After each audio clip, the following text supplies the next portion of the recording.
Good afternoon, everyone, and welcome to the Our Doctors versus the Internet Facebook live chat.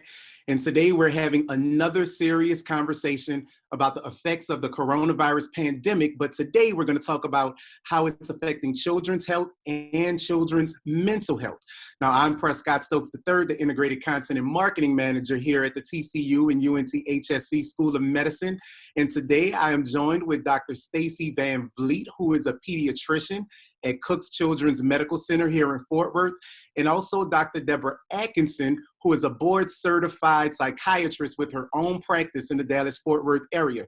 Now, both of these lovely physicians are assistant professors and also physician development coaches for our students here at the School of Medicine. Now, both doctors will be answering any questions you have about children's health or children's mental health related to the coronavirus. And all you have to do to be a part of that conversation is jump into the comments where we're streaming live on Facebook, and we will get you some answers. But before we get to those questions, Dr. Van Vliet, I am going to start with you. So what we have been hearing is that while children do not appear to be at a higher risk for getting COVID-19, well, less than adults are, is there anything that parents should be concerned about if their child has any type of underlying medical issues? And I'm thinking something along the lines of like asthma, which is pretty common in young children.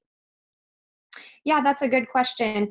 You're right that typically the coronavirus cases that we've seen in kids have not been as severe.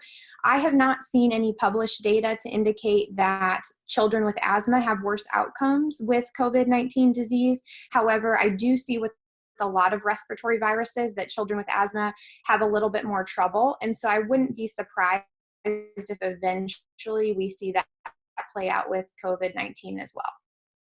And so since you are a practicing pediatrician, have you seen any sort of symptoms, or have you all, just as physicians together dealing with children, noticed some trends as far as what children come in with when they seem to be infected with COVID-19? Yes, we've been sharing information with children's hospitals across the country about these cases, and I think what's been pretty common is fever and cough. And one of the less published symptoms that we've been seeing with children is some gastrointestinal symptoms, so things like diarrhea can also be present. Okay. Interesting. So Dr. Atkinson, I want to thank you for joining us as well. It's my pleasure to be here. And so my first question for you, Dr. Atkinson, is just about keeping children socially active during this time. What are some safe ways that parents can have their children still have some meaningful interactions right now? So Prescott, that's a really good question, because children are social creatures. And I think what all of us have learned is that we're all social creatures and we need to connect with other people. There are ways that your children can still be connecting with their peers and with family members right now.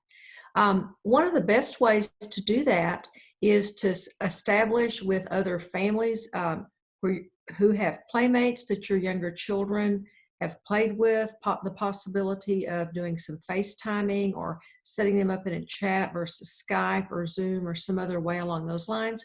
But before doing that, to actually help guide those younger children, have them draw pictures of what's going on with them, have them, those who can journal, have them do some journaling, do some discussion in advance about, hey, what are you wanting to share with your friend? Have some sort of topics for the kids to talk about.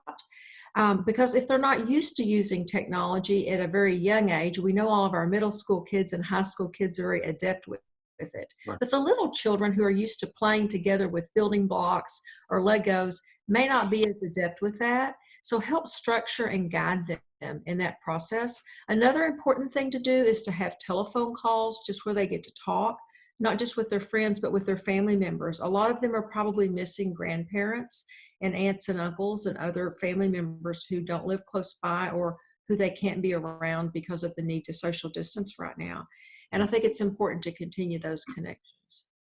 So another thing that I think is very, very important for parents as far as children are concerned, is creating a routine for them. Like when you're young, you're going to school. School gives you structure. It gives you a routine every single day.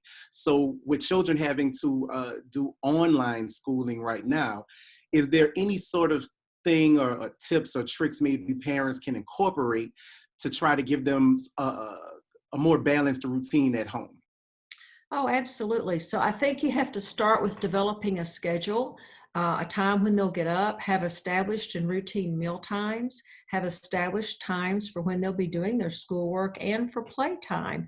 And it's really important that you get the kids to buy into that with you. The parents or the caretakers need to sit down, organize their thoughts about what they think will work for the children. But you really will get better effect in doing this if you give a couple of choices during the day. So they get to have some say-so as to which block of time they'll do school, which block of time they're going to do other things. But the thing you have to explain to them is that this is a family effort that they're all working together on right now, because moms and dads and other caretakers, they have to have a schedule too. A lot of us are working from home right now, and the kids have to understand that everyone has their own schedule and their structure. And it's really important to maintain that structure because, especially with little kids, they just have trouble sometimes and they just can't sit still. They want to jump up and down like Tigger, and they just don't know what to do if they get excited or if they get anxious, or if they're like Piglet, they may get scared and go retreat. And so, but if you give them a structure, they'll all be a lot calmer, like Pooh Bear here. And so I think that's kind of the way you have to think about it for these children. So I like the use of the props, Dr. Atkinson. That's a nice touch. So this is a live chat, and I want to thank everybody who's actually watching with us. And thank you, Dr. Van Vliet, for being here. Thank you, Dr. Atkinson. And we do have some questions. So let's get to our first question. This one is from Kelly. Thank you, Kelly, for watching. And her question is, I know one of my sons is distraught about not going back to school this year. How can I help them through this? And I think that's interesting because when this first started to happen a few weeks ago, students were under the impression that maybe they would only be home for maybe a week, maybe 2 weeks at the most. But now it seems as if that's going to get pushed out a lot farther. So for students who are kind of worried that they may not get to see their friends again, how do you have that conversation, Dr. Atkinson? So I think the way you have the conversation with them to start with is to help them develop some ideas about what they would like to do once they're able to do it. And when you do that, say, hey, none of us know right now when you're going to get to do this, but there is one thing we do all know. At some point, we will get back to a more normal type of living and being. We just don't know when that's going to be. So have them start developing ideas, write down what those ideas are. Also, at that point, say, hey, are you journaling? Have them do some daily journaling, not just about the ideas about what they want to do, but people they want to talk with. And say, do you connect with those people via the internet? Do you email them? Are you able to FaceTime them? And if not, even ask them about writing letters. Sometimes it's really helpful, even if you don't have someone's address, to go ahead and write that letter, put their name on the front of it, and then when you get the address, you can mail it. So I think what that's doing is it's giving your child the ability to feel that he or she has some control over being able to respond to an unknown. I think I like the idea of the old school touch with writing a letter. I had the same conversation with my daughter because she's in 8th grade right now. And so she'll be going to high school. And then when she found out that they may not actually be going back to school, she was kind of sad because her best friend, she won't get to see her again. And who knows if they end up going to the same high school. So I think the dynamic is different, whether it's a child that's in elementary, a child that's in middle school, or a child that's in high school. So we want to thank you all for joining with the live chat. And we have another question. And Dr. Van Vliet, I think this is a question for you. So Ashley wants to know, is fever always a symptom with COVID-19? It is not always a symptom. It's pretty common that if you have COVID-19 disease, you're going to have fever, but we have seen a fair number of people in the population who have really mild symptoms, kids being a subset of the population that's having more mild symptoms. And there are people who we've found to be positive for the virus who are walking around with no symptoms at all. And so it's really important to pay attention to even the little things: runny nose, cough, fever, body aches, diarrhea, and just make sure that you're doing your best to try and distinguish if you're really sick or if you might have seasonal allergies or something like that. Right. We had another question, and this was actually a question I had for you myself, Dr. Van Vliet. But Charlotte wants to know, and thank you, Charlotte, for commenting and leaving your question, but she wants to know, should I or should I not wear a mask? And I was thinking, especially pertaining to children, is that something that we should be doing for children as well, as far as wearing masks, even if they're not infected? I would say for children, it doesn't make a whole lot of sense to have them wear masks. Now, there will be some situations where it's important for them to wear a mask, but with children, it's hard to tell them to not touch their face in the first place. And then if you put something on their face like a mask, which they're not used to wearing, to me, that makes them a lot more likely to touch their eyes, their nose, their mouth, because they're going to want to mess with it. In terms of adults wearing masks, for a mask to prevent you from getting coronavirus or inhaling particles from the air, it needs to be the right size, the right type, and we need those types of masks for healthcare workers. Now, if you're feeling sick and you want to make sure that you're not spreading disease to your family, it may make sense if you had a cloth mask or, a spare surgical mask. That may prevent you from spreading the illness to others, but wearing a mask of that type probably isn't going to protect you from. Like I said, we have a shortage of this equipment across the country, and so we have to be really careful about preserving our appropriately sized and fitted masks for those people who are going to be in direct contact with the sick. Interesting. So we do have more questions, a lot of questions coming in for you ladies. So let's see, our next question, and I think this is something you probably can answer, Dr. Van Vliet, is how do we tell the difference between COVID-19 and allergies? And the reason this person asked the question was because they said that right now, their entire family seems to be sneezing and have runny noses. And so I know everybody doesn't want to get alarmed as soon as someone sneezes or someone has to blow their nose, but is there something specific that you should be looking for that would just kind of key you in that maybe this is a little bit worse than an allergy? Unfortunately, no. Not that I know of. The spectrum of disease here is so broad, and so you can have really mild symptoms that just look like allergies. Now, if your eyes are itching and you have a runny nose and sneezing, and this is your typical peak period where you get allergies, then it's probably allergies. But I think the safest thing to do is to assume that you have something that's contagious and just take all the appropriate safety measures, good hand washing, those things to make sure if it is something more that you're not going to spread it to others. I did have one question that I think kind of goes along with this to an extent. With children, should parents be limiting their children's interactions with older adults? And I'm thinking about relatives or friends that are on the older side of the spectrum who may have underlying medical conditions. Is that something parents should be worried about? I think everyone's personal situation is probably a little bit different, but it's true that older patients and patients with underlying health problems are going to get sicker with this. And so if you can prevent physical exposure to those people to keep them safe, I think that makes sense. For some people, that's not possible, but we are lucky that we live in a time where FaceTime is pretty readily accessible. And so in these times, I would recommend connecting with those people virtually rather than in person. We do have, let's see, we have another question.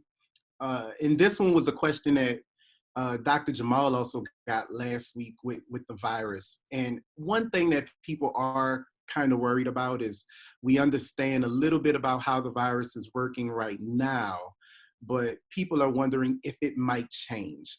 Just among you and your colleagues, is that anything that you guys are worried about, or have you all seen anything that said the virus might be mutating or turning into something different at this point? That hasn't been a big worry of mine thus far, no. Interesting. So we do have another question, and I think this kind of can be answered by both of you ladies, on both sides of the spectrum. So we still need to eat. We still need to get groceries, right? We're all staying inside, so we have a lot of time to eat. That's just one of the things that comes with the territory. But the question is it safe to go to grocery stores? And I think, Dr. Van Vliet, you answered this a little bit with the idea of having masks and social distancing, but also Dr. Atkinson, I think you could answer this question as well, because when you go to the grocery store, we're used to being around a lot of people, standing in lines, casually walking through aisles. Should we change our approaches of how we handle that socially now? So one thing I would say about that for people to think about is all of us are in this together. And right now, what this virus affects me individually, but it's affecting the whole world, just like it affects each of us and the whole world. So as odd as this may sound, this is a common enemy, if you want to think of it that way, that all of us have. And we're all uniting to try to stay healthy.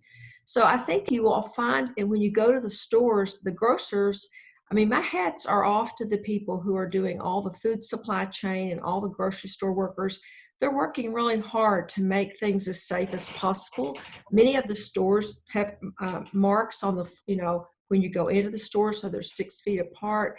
You have people who are wiping carts with wipes. If you don't see someone doing that, they have wipes available for you to wipe your cart yourself.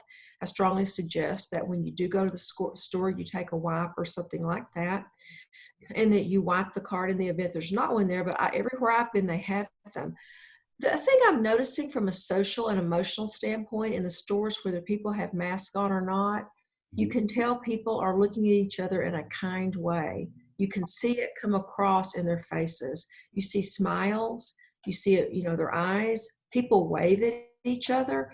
And they will speak to each other, even though they're 6 feet or further apart. They'll say, "Hi, are you doing okay?" So you see a lot of people being more kindly to each other, I think, and actually being more aware of each other's presence. I don't know about you guys, but when I went to the store, I would just take my list and be focused on my list. When I go, I'm looking around at everyone, because I think we as humans really crave that connection with other people. And there's something about just as mundane as being in the store and grocery shopping, we all know that we're in this together. Yeah, I can agree with that. Even just, shopping for groceries myself, I saw the signs on the floors. They had it clearly marked. And, interestingly enough, most people were actually practicing social distancing, right? So, a lot of people weren't really standing together, and not in a bad way. People were still having conversations, but from a distance. So I think a lot of people are being mindful about it. And like you said, that's probably about the best approach to handling something like this, and knowing that we're all in it together. Uh, so thank you all for joining us. We see the questions, and we are going to get you some answers. We appreciate y'all joining in on the conversation. Dr. Atkinson, there is a question that I think is very important, and I was going to ask you this question myself. So it's dealing with children or teens who are showing symptoms of being depressed or feeling isolated. And I'm just wondering for parents, if they don't know the signs, what should they be looking for to kind of key in that maybe my child might be depressed or maybe they might be feeling alone? So the signs to look for is if you notice any type of change in your child's mood. And it might be that they seem more sad. It could be that they are more withdrawn or that they're more irritable. These would be things that you might notice. They may seem more insecure. The really young children may seem a lot more clingy, and that might be that they're anxious rather than depressed. But when you see a behavioral change that is sustained, and by sustained, I mean in a child, if it lasts 3 consecutive days, that's something that really needs to be a heads up for you. The first day you notice it, though, you should check in verbally with your child, ask how he or she is doing, talk with them, encourage them, and help them understand that it would be very normal right now, because this is an unusual time, to have a lot of different thoughts, feelings, and worries. Get your child to talk to you about what he or she knows this virus is about. Get them to talk to you about what their worries and fears are about themselves, their families, and their future.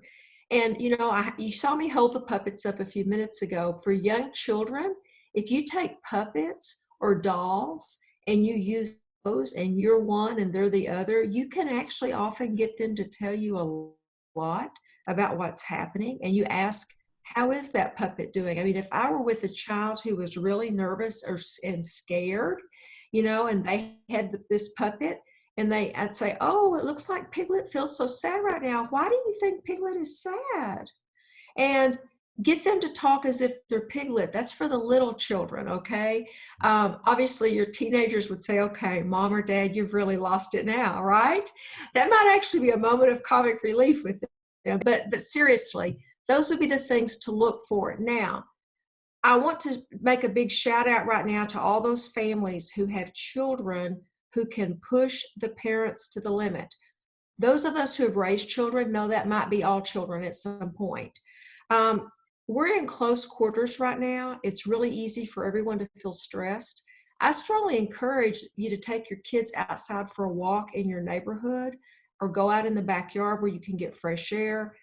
And remember, if everyone's feeling stressed, it's okay to take a time out, and to educate that with your children. Hey, maybe Mom or Dad needs to take a time out. You need to take a time out if you're stressed. Why did I mention that? Because when kids are depressed or anxious, sometimes they even act out a little bit. And it's not because they're wanting to push our buttons. They really are feeling distressed inside. So they're trying to find a way to get that distress outside of themselves. So as parents, anything you can do to help them calm and contain their reactions, but also get them to talk about it. One more shout out. That is to people who have kids who are already struggling with depression or anxiety. It is very critical that you touch base with those children regularly.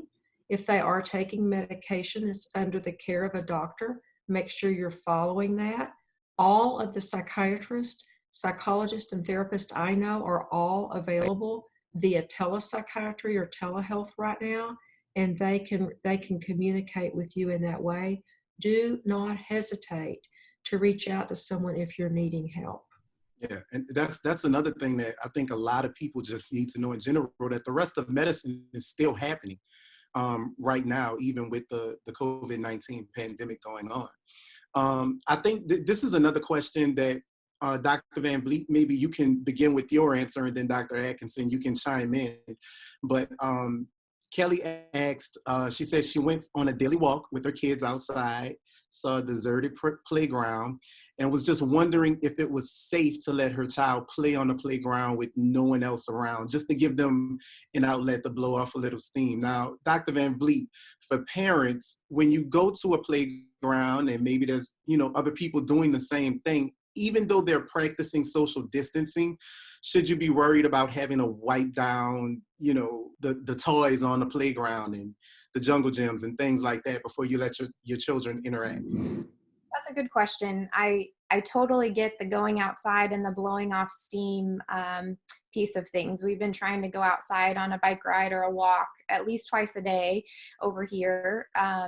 In in terms of play, most of the playgrounds around us are actually closed. There's a sign up that says, please don't play. And what we do know is that this virus can survive on surfaces. And so we all know kids aren't great about, not wiping runny noses and then touching things on the playground.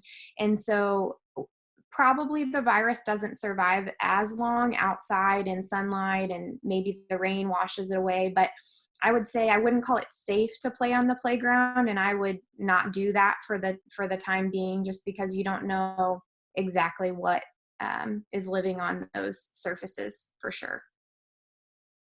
And Dr. Atkinson, just the idea of getting out and, like Dr. Van Vliet said, going for a bike ride, a walk, is that still something that you recommend?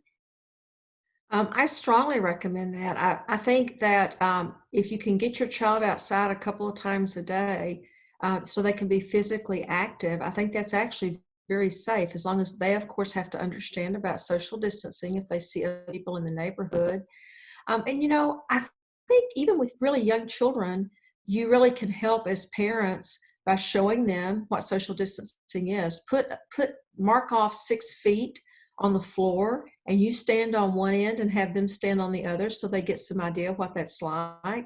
With the hand washing, do hand washing with them together and figure out some little short song they can sing while they're doing it, or maybe if they want to quote a poem or a Bible verse or a saying or something like that would be about 20 seconds, so that they know how to do that. And that gives them a sense of having some power over controlling what's going on. And then that way they can feel a little more secure about going out, because they know what the tools are to help keep them safe. Right. Thank you guys for joining us for the live chat. And we still have questions coming in.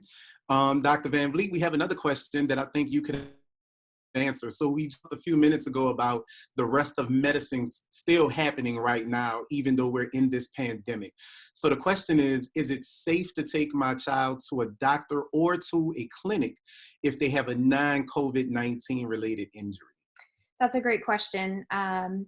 I took my daughter this morning to the doctor for her 15-month checkup and vaccines, and I was super impressed with all the protocols that were in place.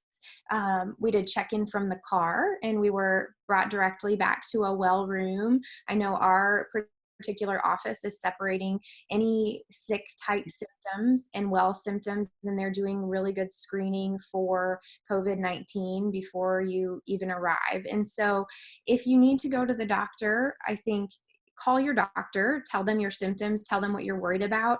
They may be able to do a telemedicine visit with you, like Dr. Atkinson mentioned. A lot of things are appropriate for that, some are not. And so I would call your particular physician, but I wouldn't have fear over going to the doctor if you feel like you really need to. Interesting. Good information. What I do want to do is, Dr. Atkinson, do you have some online resources that you might want us list for a few people if they're wondering about child stress? Absolutely. One of the best online resources is the American Academy of Child and Adolescent Psychiatry. That's aacap.org. And here's my handy dandy board that shows that on there, aacap.org. That is very critical because it gives you all types of parenting tools. And they have something called Facts for Families that is about any kind of mental health question you can imagine. You can click on it, it gives you information. But when you pull their page up now, it talks about COVID-19 and has all sorts of resources on there for parents. In addition, when it comes to educational resources, and I think it's been listed here in the chat, the amazingeducationalresources.com. It has several things listed from birth, practically, up through high school. Several different classes are under that, such as babysparks.com for young children, 0 to 2, circletime.fun for 0 to 6. That has fun online classes. Purple Mash, they have a free trial now for school. And then there's also the breakoutedu.com. There's a lot of digital games that have to do with educational content. Also the CK-12 Foundation and edx.org. Those are all resources that are available for education. The National Association of School Psychologists also is an excellent site to go to that will give you a lot of resources as well. PBS has some really good information. I believe they even have a section on how to talk to your child about coronavirus, and then they even have some comics on there. There's something called hippocampus.com that has some things on there as well. And so there's a lot of wonderful resources. And don't forget the CDC. CDC has information for families to be helpful during this time. All right. That's some great information, Dr. Atkinson. Thank you very much for that. All right. And so I think that will do it for our live chat today. I want to say thank you again to Dr. Van Vliet, and thank you to Dr. Atkinson for joining me today. You're welcome. All right. So that'll do it for Our Doctors versus the Internet live chat today. And we want to thank everyone for sticking with us and asking questions and being a part of this important conversation about the coronavirus and the pandemic and the effects that the pandemic is having on our children. So next week, we have something special for you guys. On Wednesday at 1 p.m., we'll be having another live chat, and we will have some emergency medicine physicians in, and they'll be talking to you about what to expect when you visit the emergency room during the COVID-19 pandemic. So that should be a really good conversation and some really good information for the public. So again, thank you, Dr. Van Vliet. Thank you, Dr. Atkinson. And thank you all for being a part of our live chat. And we will see you next week. Thanks for watching.